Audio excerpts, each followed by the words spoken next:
Bonjour à tous et bienvenue à un nouvel épisode des Disciples d'Hippocrate, un podcast où on se parle autour d'une table sur des sujets de la médecine et de la résidence plus spécifiquement. Cette semaine, on avait des invités, des étudiants en médecine qui ont parti en groupe d'intérêt. Et puis, c'est pour parler plus largement des groupes d'intérêt en médecine puis des implications. J'espère que vous allez apprécier.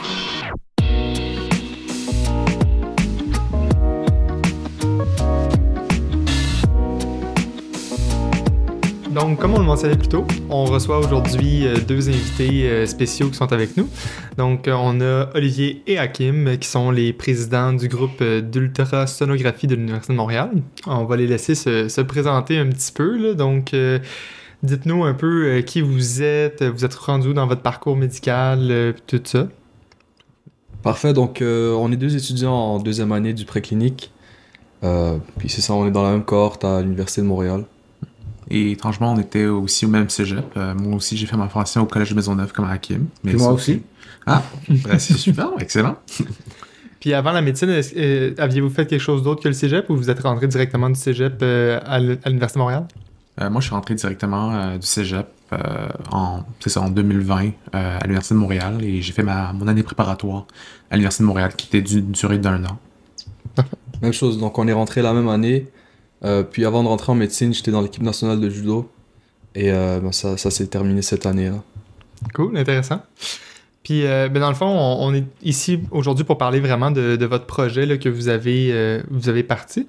Fait que décrivez-nous un petit peu, là, c'est quoi ce groupe d'intérêt-là là, qui est parti, comment ça s'est développé, quand est-ce que vous avez fait ça, puis on vous écoute là. Ben en fait, cette idée de faire un groupe d'intérêt, c'était venu après mon été pré-med. J'ai été à une conférence nationale où il rassemblait plusieurs représentants étudiants de différentes universités canadiennes, de l'Université d'Ottawa, Saskatchewan, McGill, pour discuter de l'avancée du cursus médical. Et c'était une conférence qui s'appelait le Seguin Canadian POCUS Education Conference. Et c'était dédié à Ryan Seguin, qui était un étudiant en médecine à l'Université d'Ottawa, qui était malheureusement décédé et qui avait un grand intérêt pour l'échographie. Et donc c'est ça, j'ai participé à cette conférence-là en tant que représentant de l'Université de Montréal. Et en gros, on devait présenter qu'est-ce qu'on avait dans le cursus de l'Université de Montréal en échographie. Et moi, j'étais un petit peu paralysé parce que j'ai juste dit que les étudiants avaient soit un cours d'introduction ou soit une pas grande exposition pendant les stages d'externat. Et là, il y avait une des organisatrices qui m'a contacté en privé, elle m'a dit « T'as-tu besoin d'aide et tout? Ça semble pas bien aller à l'Université de Montréal en échographie. » Je lui ai dit ben oui, ce serait bien parce que là, genre, ça semble très utile et très populaire dans les autres universités. » Donc, elle m'a gentiment invité à une conférence qui s'appelait le Montreal Sono, qui était une initiative organisée par le groupe d'intérêt en ultrasonographie à McGill. Et c'est là que j'ai tombé en amour avec l'échographie parce que je voyais toutes les différentes utilités qu'on pouvait faire en échographie, que ce soit en cardiologie, en obstétrique, en musculosquelettique et même en ophtalmologie. Et donc, wow, ok, génial, je veux poursuivre ça, je veux en faire ma niche. Et je me suis rendu compte qu'à la fin de cette formation-là, cette conférence-là, ça accréditait une formation qui s'appelait le praticien indépendant en échographie. Et c'est une formation qui est accréditée par la Société canadienne en échographie ciblée. Et donc, OK, d'accord. C'est la première étape pour faire ma certification. Donc, je continue à faire ma formation. J'ai pu aller continuer ma formation au CHUM auprès d'un urgentologue qui s'appelait Dr Jean-Pierre Lawrence. Super bon mentor avec qui je garde encore contact. Et c'est ça, j'ai pu continuer ma formation avec lui et j'ai passé tous mes examens pour mon praticien indépendant. Et aujourd'hui, je suis praticien indépendant d'échographie ciblée. Et après ça, moi, j'ai converti Hakim à l'échographie et depuis, on fait beaucoup d'échographie ensemble. Et pour le groupe d'intérêt, c'est vraiment à partir de toutes ces expériences-là que je me suis dit « Wow, c'est tellement une belle expérience, c'est tellement un outil qui est tellement utile » que je voudrais vraiment le partager avec d'autres étudiants en médecine à l'Université de Montréal.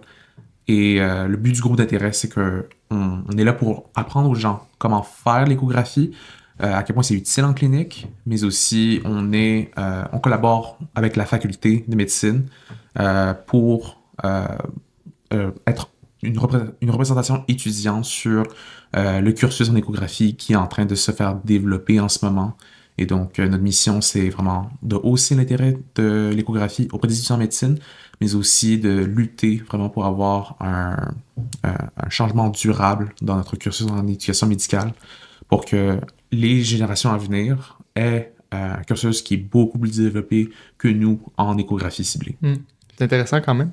Puis j'aimerais ça juste revenir sur un petit point dès le début, parce que pour ceux qui nous écoutent, des fois, on peut se poser la question... Tu as fait quand même beaucoup de chemin là, dans cette filière-là. La première étape que tu as dit que tu allais à la première conférence, là, c'est quoi qui a fait que tu as réussi à te rendre à cette conférence-là comme représentant de l'Université de Montréal? C'était-tu ouvert à tout le monde? Comment ça s'est passé, cette étape-là? C'était ouvert à tout le monde, mais il n'y avait pas beaucoup d'intérêt et tout. Et là, je me suis dit... pourquoi pas.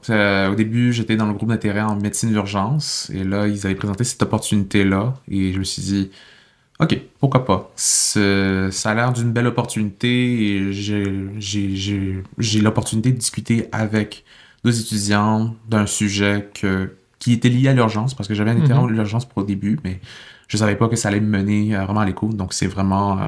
j'ai saisi l'opportunité qui m'était présentée et c'est vraiment par pur hasard que je suis tombé sur l'échographie. C'est une belle histoire. Ça a vraiment déboulé vers quelque chose d'intéressant quand même. Puis c'est vraiment Olivier qui a amené ça à l'UDM, justement. Puis l'année suivante, il a dit qu'il avait fait le Montreal Sono au Music. Puis l'année suivante, notre groupe d'intérêt, on a amené plusieurs personnes à faire ce même cours d'introduction. Fait que c'était la première pierre à bâtir ce qu'on est en train de bâtir en ce moment.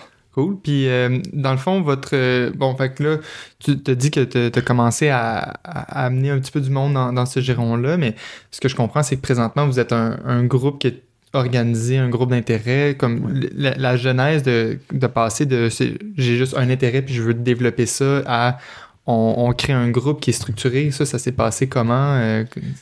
En gros, on avait un projet, Olivier et moi, qui était plus axé sur la médecine d'urgence.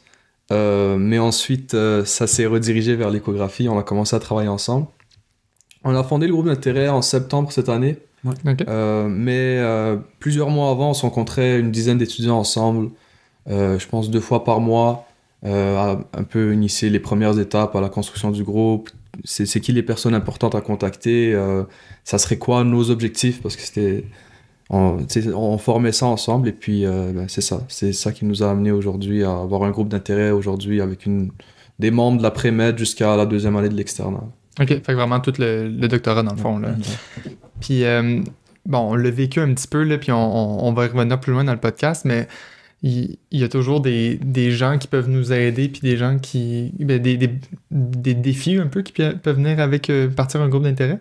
Dans les éléments qui ont facilité votre travail, que ce soit au niveau de la faculté, au niveau des associations étudiantes. Là, tantôt, tu as parlé de la dame là, qui la mentor. La mentor. Là.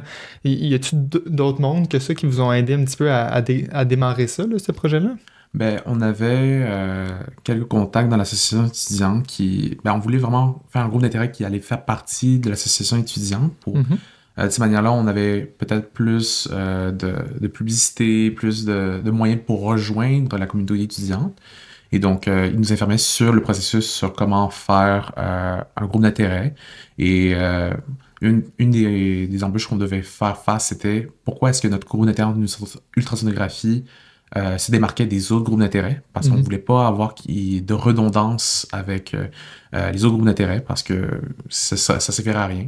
Mais donc ça, c'était quelque chose qu'on se posait la question, justement. Mais en fin de compte, on s'était dit, l'échographie est une technique qui est utilisée dans tellement de spécialités que ce n'est pas... ça peut pas être seulement limité à plusieurs groupes d'intérêt.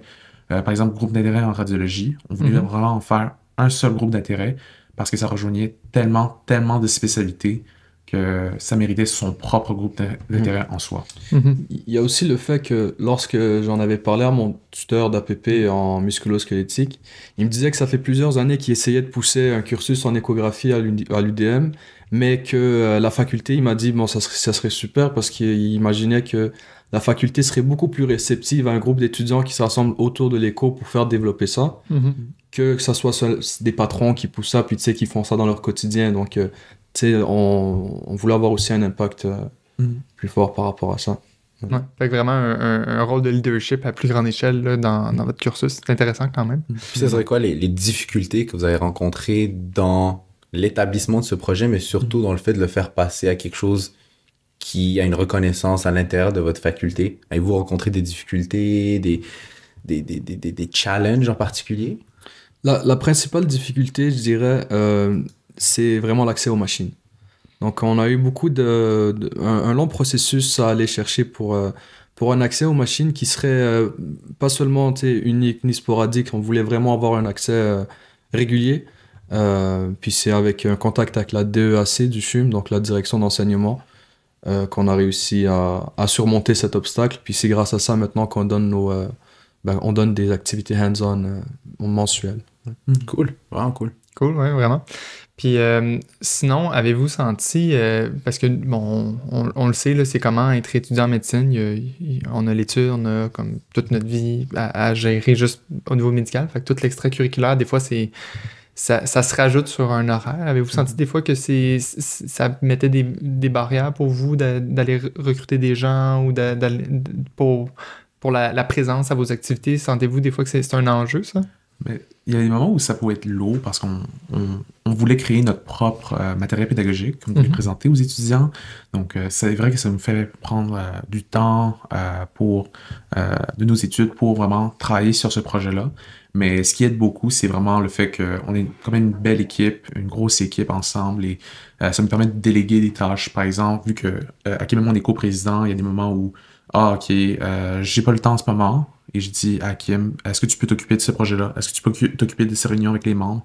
Et c'est ça, on se partage vraiment bien la tâche et ça permet de nous permettre de travailler sur nos affaires personnelles, tout en s'assurant que le groupe d'intérêt puisse continuer à être viable parce qu'il y a toujours l'un d'entre nous qui est là pour s'assurer que les choses roulent quand même. Ouais. Donc, un beau travail d'équipe, de collaboration, de communication, c'est la recette de la réussite. Ouais, les initiatives viennent vraiment des deux côtés. Vu que c'est notre première année, il y en a trop, donc il faut les filtrer.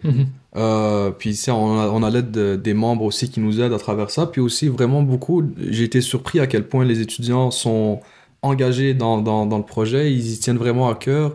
On demande de créer des vignettes cliniques. Il y a plein de monde qui se demande. Puis il faut même choisir à qui donner le travail à faire. Donc ça, c'est cool aussi. Ouais.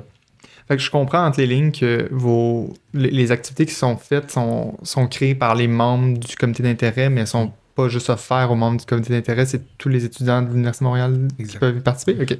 Que tous les étudiants en médecine sont invités à nos activités qui viennent de l'année préparatoire de médecine aux externes seniors parce que c'est une compétence qui...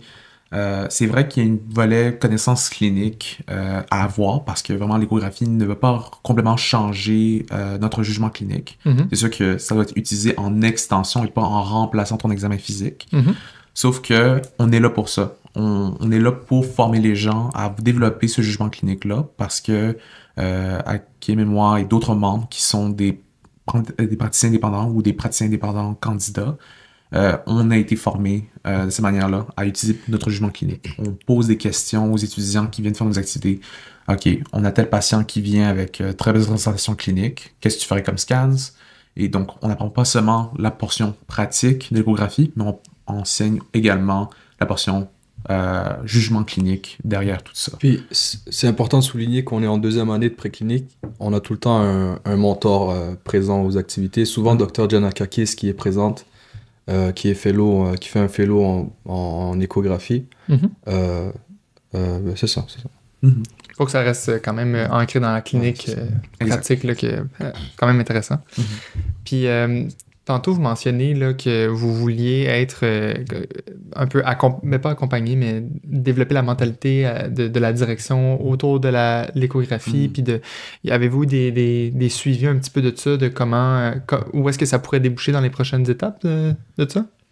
Mais pour l'instant, on est présent à quelques réunions de l'équipe de la faculté sur le développement des activités, par exemple, de simulation qui sont offerts aux étudiants de préclinique.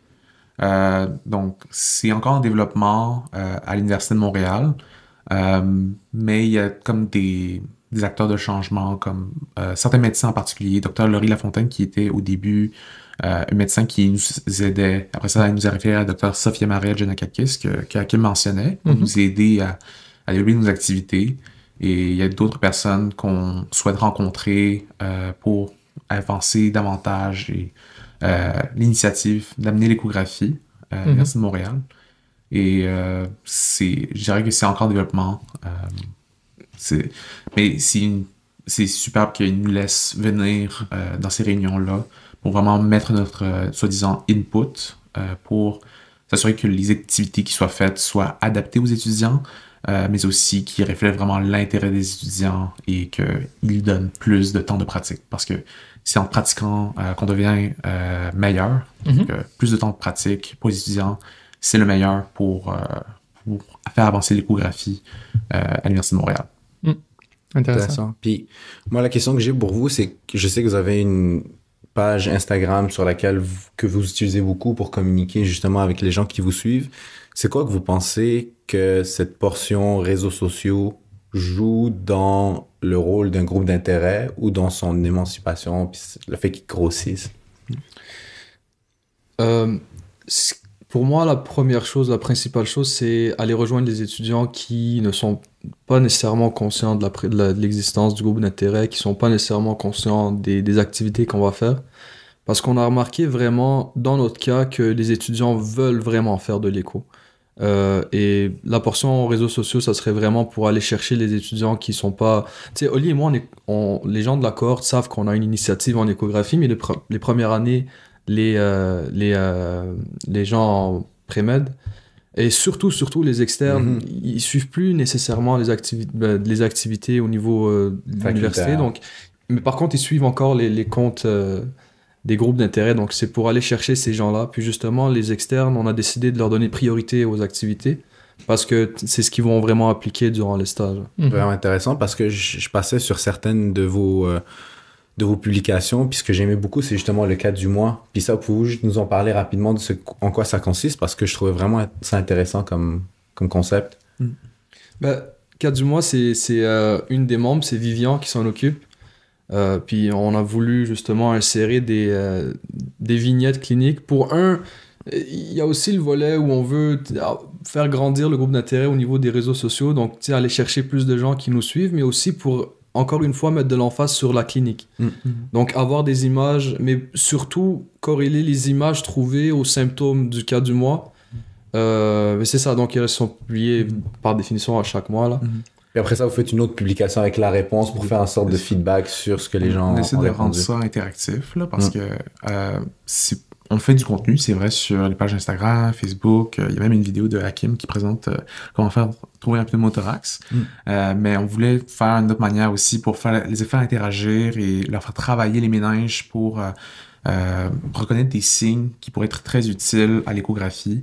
Et on essaie de rendre ça intéressant en offrant un tirage aux personnes qui ont répondu correctement aux réponses. Et c'est un membership à la Société canadienne d'échographie ciblée qui leur permet d'avoir accès à plus de contenu en échographie et d'avoir accès à des privilèges que pas nécessairement tout le monde aurait s'ils n'étaient pas membres de la Société canadienne d'échographie ciblée. Nice! Vraiment nice. Puis moi, une des questions moi, je viens du parcours que j'étais plus dans l'association étudiante, puis un des volets que je voulais toujours garder en tête, c'était la pérennité un petit peu des groupes d'intérêt. Puis vous voyez ça comment de votre côté, là, parce que là, bon, vous allez, l'année prochaine, l'externat commence, vous allez avoir un nouveau beat de vie, un nouveau type d'horaire. Vous voyez ça comment pour l'année prochaine? Est-ce que vous restez en place? Est-ce que vous laissez votre place à quelqu'un d'autre en faisant plus du mentorat? Il y a plein de formules qui existent, mais Puis même en extension à cette question-là, une fois que vous serez résident, est-ce que le but, c'est de léguer ce projet-là à d'autres gens? Est-ce qu'il y aura une plateforme à léguer ou le projet, c'est Olivier puis Hakim? C'est vraiment une vraiment bonne question parce que c'est quelque chose que j'avais pensé parce que je trouvais que notre initiative était vraiment cool. mais qu'on voudrait vraiment garder ça ben là, on veut faire plus d'activités et que on veut garder ça pour les générations à venir. On veut vraiment qu'à chaque mois, il y ait des gens qui viennent faire de l'éco. Et ça, c'est ce qu'on est en train de faire en ce moment. Mais on veut continuer à faire ça. Et c'est sûr qu'on veut vraiment faire reconnaître nos membres. Et si nos membres sont très heureux avec ce qu'ils font, qu'ils se font reconnaître et que on les forme au fur et à mesure, eux aussi peuvent donner à leur tour une formation aux autres étudiants. Et c'est comme un moyen pour nous, genre, de transmettre nos connaissances, mais aussi transmettre notre passion. Et on espère que plus on recrute de monde et qu'on trouve du monde qui serait intéressé à faire ça et à vouloir être formé en éco et à garder cette initiative-là, on peut garder des personnes qui seraient intéressées en éco, de garder le groupe d'intérêt à rouler à travers des années. Ouais. Le projet, c'est pas Olivier Hakim, c'est vraiment le groupe d'intérêt en ultrasonographie de l'UDM. Donc on veut arriver résident, peut-être donner des formations aux étudiants, mais nous, on serait vraiment heureux de voir des étudiants des prochaines années qui vont rentrer, qui sont présentement au cégep, être directeurs, co-président ou président du groupe d'intérêt, puis revenir en arrière puis dire c'est cool ce qu'on a fondé là, ça a mené ça reste notre petit bébé là, comme je l'ai dit. Donc on veut le voir grandir, on veut le voir entre de bonnes mains. Donc les prochains coprésidents qu'on va choisir, c'est vraiment qu'on va choisir, on veut qu'ils soient entre de très bonnes mains. Et donc, on va faire le nécessaire pour soit les former, pour qu'ils soient capables d'avoir les compétences, de pouvoir gérer ce groupe d'intérêt-là également, mais aussi nous assurer qu'il y a un intérêt, genre les pétillants dans les yeux pour continuer la pérennité de notre projet. Puis la question à 1000$, c'est est-ce que vous pensez rester coprésident l'année prochaine ou vous voulez laisser le flambeau l'année prochaine puis prendre un rôle un petit peu plus d'arrière-plan à partir de l'année prochaine? Moi, absolument, on va rester coprésident. Ça va, là, c'est pas l'externat qui va nous empêcher d'être là. Mais comme je l'avais dit, c'est vraiment un travail d'équipe. Et c'est pas seulement nous qui vont être là pour s'assurer que le projet reste là. On a d'autres membres et vu que le grand intérêt en échographie, il manque pas de main-d'œuvre pour nous aider à partir des initiatives. Donc, on est là, on a l'intention de rester encore là pendant un bon bout de temps. Et quand on sera prêt à léguer le flambeau, là, on va faire le nécessaire pour trouver nos successeurs ou nos successeuses. Excellent. Ben moi, écoute, je sais pas si tu avais d'autres questions. Ça ressemble à ce qu'on voulait discuter avec vous, les gars. De mon côté, merci beaucoup d'être venu. C'était intéressant. Surtout, ça nous permet d'élargir un peu nos horizons puis de voir différents backgrounds. Vous êtes les premiers d'une nouvelle formule qu'on essaie d'inviter pour, ouvrir nos horizons. Fait que merci d'être venu. Merci à vous. On vous souhaite bonne chance pour la suite des choses dans vos groupes d'intérêt, puis bonne chance pour l'externat qui s'en vient dans pas si longtemps. Puis on suit sur votre page Instagram, JUSUM / en bas. Exact. Puis j'ai vraiment hâte au prochain 4 du mois. Parfait. Excellent, merci beaucoup.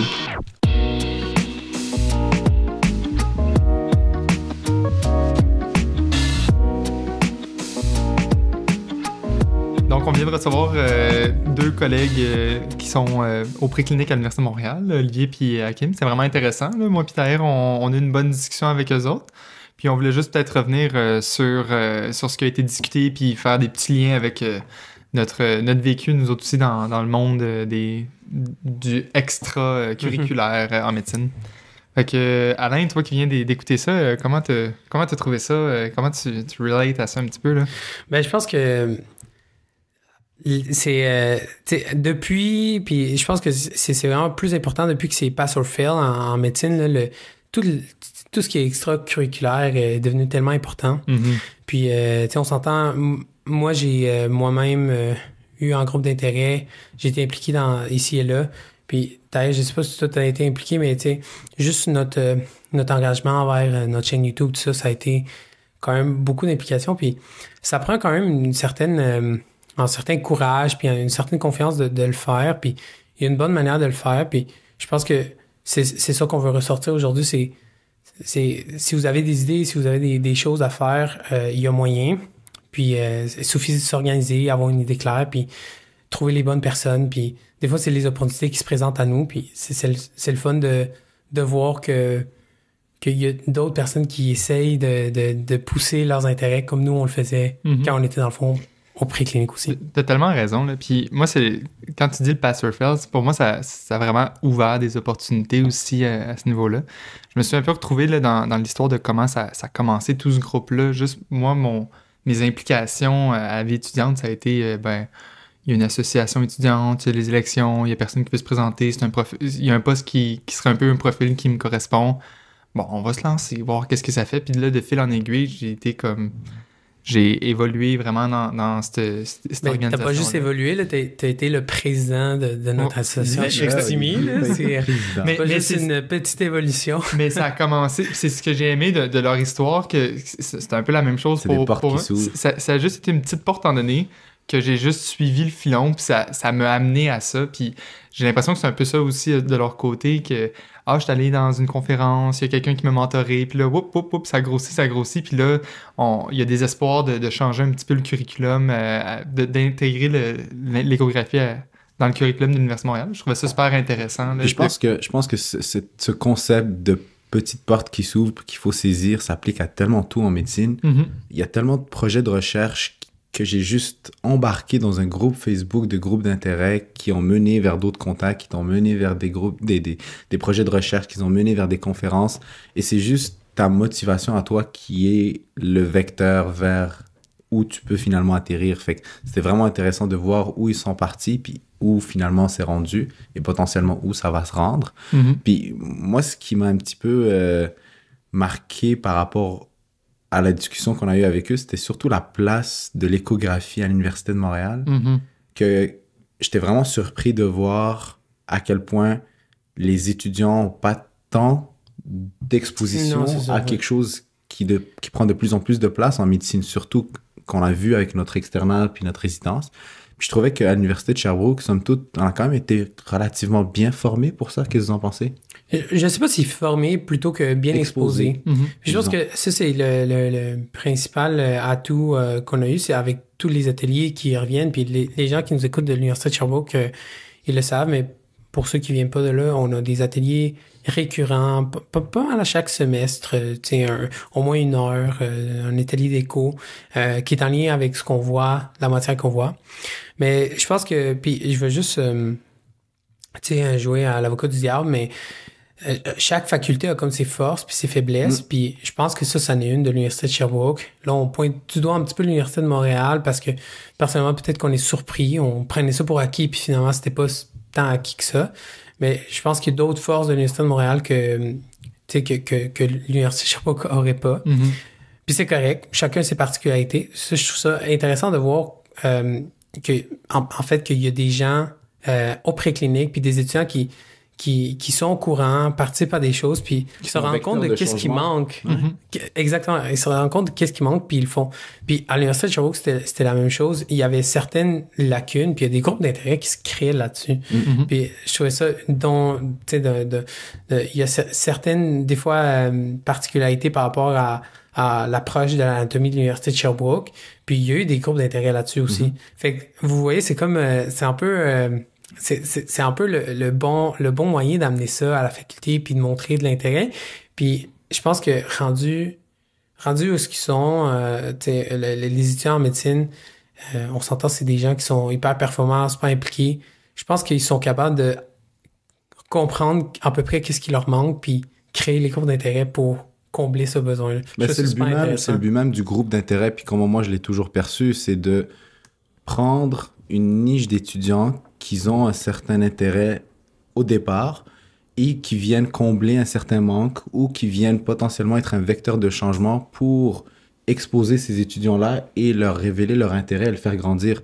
Puis, comme tu l'as dit, j'ai été président du groupe d'intérêt en médecine spécialisée à Chicout, puis c'était un petit peu ça, le challenge à Chicoutimi, étant donné que c'est un petit campus, c'était de tenter de, exposer les étudiants à l'intérêt que j'ai en médecine spécialisée, tout en gardant en tête que il y aura des gens qui ont un intérêt en d'autres spécialités que moi, j'ai pas d'intérêt. Comme par exemple, l'orthopédie. On avait organisé, par exemple, une activité de plâtre. Fait que, oui, il y a ton intérêt à toi, mais il y a aussi le potentiel mandat que ton groupe d'intérêt doit couvrir pour permettre une exposition correcte et adéquate pour tout le monde. Moi, je suis tout à fait d'accord. Puis, tu sais, toi, tu as été en médecine spécialisée le président, mais pourquoi tu n'as pas créé, dans le fond, un groupe d'intérêt en anesthésie? Ou pourquoi tu n'as pas créé un groupe d'intérêt dans la spécialité que tu trouvais la plus intéressante? Ça aurait fait de toi, dans le fond, un fondateur, ça aurait pas bien dans ton CARMS. J'aurais présenté ça pour mes entrevues. Ben oui, je suis fondateur du groupe d'intérêt d'anesthésie à Chicoutimi. À Chicoutimi. Ben, parce que il y avait la réalité que Chicoutimi, on était un campus de 30. Exact. Et qu'il y avait déjà sur un campus de 30 par année tellement de groupes d'intérêt. Fait que, puis on a eu cette discussion-là beaucoup, puis surtout avec Oli, qui était le président de la GEMUS, puis on aura le temps d'en parler, mais ce clash entre des étudiants qui sont motivés, qui veulent créer des groupes d'intérêt, que des fois, il y a un certain n'a pas du gain d'avoir quelque chose qu'on peut écrire sur un CV versus la pertinence réelle que ça a sur le terrain. Puis je préférais utiliser une plateforme qui était déjà là, un groupe Facebook qui est déjà là, qui a justement beaucoup de membres parmi les gens à Chicout, qui est déjà reconnu par la faculté pour mettre en place des nouvelles idées. Le fait d'avoir un nouveau président permet d'avoir des nouvelles idées, permet d'avoir de nouvelles activités. Tu n'as pas besoin de créer un nouvel groupe d'intérêt en anesthésie.